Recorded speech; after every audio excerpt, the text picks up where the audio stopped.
Private जागेत आपण अरे आपल्याला करोड रुपये पैसे आहेत, बंगले आहेत, गाड्या आहेत मोठमोठ्याल्या, प्रॉपर्टी आहेत छत्रपतींमुळं. त्यांच्यासाठी 5 गुंठे नाही अख्ख्या गावाच्या वतीने. त्यांच्यासाठी राजासाठी 5 गुंठे जागा नसून का हक्काची. मस्तपैकी पुढे गाळे काढता येतात. पाठीमाग समाजाला बसायला जागा होती आपल्या. आणि पुतळे तुकाराम महाराजांचा, जगद्गुरु तुकाराम महाराजांचा इकडून आणि छत्रपती शिवरायांचा इकडून मस्त पुतळे बसवायचे. चौकातच बसलं पाहिजे असं काही मान आहे का?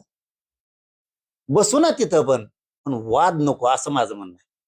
त्यांनी लय हानी होती.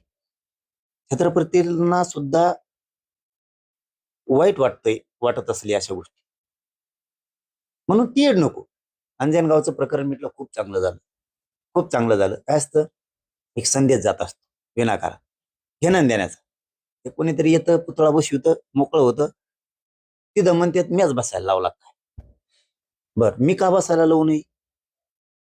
मी का छत्रपतीला मानत नाही का? मानतो, बसलाच पाहिजे. पण बसवण्याचा उद्देश काय हा सुद्धा खूप महत्वाचा आहे.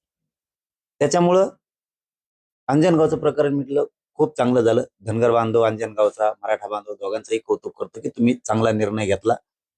मीही तसा आज जाणारच होतो, परंतु त्या दिवशी मला कालच फरांदे बाबाचा फोन आला होता की आपल्याला तुम्हाला ह्या प्रकरणात पडावंच लागणार आहे. धनगर बांधवांचे धर्मगुरू आहेत मला वाटतं ते सद्गुरू फरांदे बाबा, आणि मराठा समाजाचा फोन आला होता की यायलाच लागतं. मी शब्द दिला होता, देवस्थान हे सगळ्यांसाठी आपल्यासाठी देव आहे, दुसरं काय असतं वेगळं तर ठीक आहे. म्हणून शांततेत बसूनच वाद मिटवायचा याच्यावरती मी पहिल्या दिवसापासून ठाम होतो आणि आताही त्याच्यावरतीच ठाम आहे. नसता मी दोन तोंडी बोलत नाही. माझ्या शब्दाला मी डाग लागू देत नाही, मळ लागू देत नाही. मला समजा त्यांसारखंच फडफड करायची असते, ते नाही की चिमणीवनी फडफड करत आहे, तसं मला फडफडच करायची असते. तर मी इथूनच सांगितलं असं, चाल पुतळ्याला हात लावून देत नाही, कोण आहे बघतो चाल. आम्ही तसं करतच नाही. देव आहे ना आपल्यासाठी, हिंदू धर्मासाठी देव